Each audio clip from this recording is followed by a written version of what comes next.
So hello everyone, আজ আমি আপনাদের সাথে একটা ভিডিও শেয়ার করছি। ভিডিওটা শেয়ার করার প্রথমত উদ্দেশ্য হচ্ছে এটাই যে আমার কাছে একটা কাস্টমারের ড্রেস এসেছে।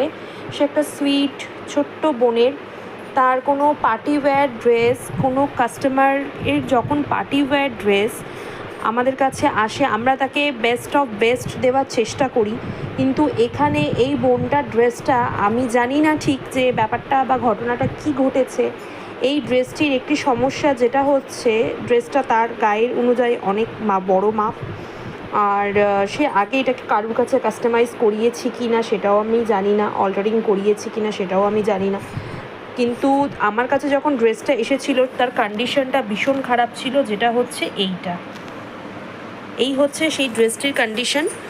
ব্যাপারটা হচ্ছে জামাটাকে প্রথমত যখন সে স্টিচ করেছে, এটা আমি স্টিচ দিয়েছি, দেন জামাটার যখন সে স্টিচ করেছে, স্টিচের আবছা একটা মার্কিং এখানে আছে যেটা আমার হয়তো কাজের জন্য মুছে গিয়েছে।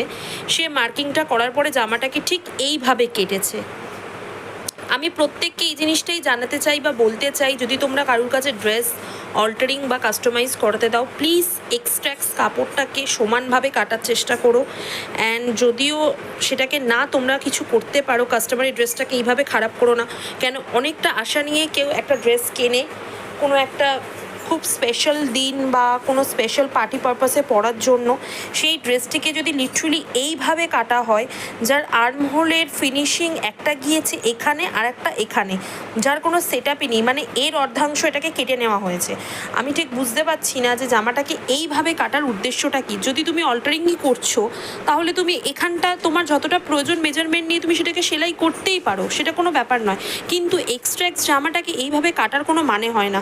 পরে সে যদি একটু হেলদি হয়ে যায় বা তার যদি বডি মাপ যদি মেজারমেন্ট বেড়ে যায়, তখন সে সেটাকে কীভাবে ট্যাকল করবে? বা এই ড্রেসটাকে কি সে শুধু রোগা থাকাকালীন পরার জন্যই কি কিনেছে? ড্রেসটা ভীষণ প্রিটি। আমি আপনাদের এই ড্রেসটা নিশ্চয়ই ফ্রন্ট লুক দেখাবো, তবে আমার এই জিনিসটা ঠিক করার পরে, এখন নয়, কারণ এটাকে আমি পিন আপ দিয়ে টাক্স করে রেখেছি, কারণ এটার কোনোটাই ঠিকঠাক নেই। যেমন এই পোর্শনটাও ঠিক নেই, বাড়তি আছে, আর এর ভেতরের পোর্শনটা শর্ট আছে। আই কান আন্ডারস্ট্যান্ড আমি এটাকে কীভাবে ম্যানেজ করব বা কীভাবে ম্যানেজ করছি, কেন আমি এই ড্রেসটার উপর আয়রন করতে পারবো না।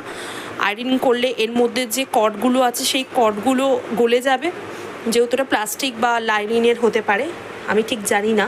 কিন্তু এই ড্রেসটা আমি যখন কাস্টমাইজ করে নেব তারপরে আমি আপনাদের দেখাবো। আর এটা হচ্ছে এখন এর বর্তমান অবস্থা, যেটা আমাকে ঠিক করতে হবে, এবং আপনারা দেখতেই পাচ্ছেন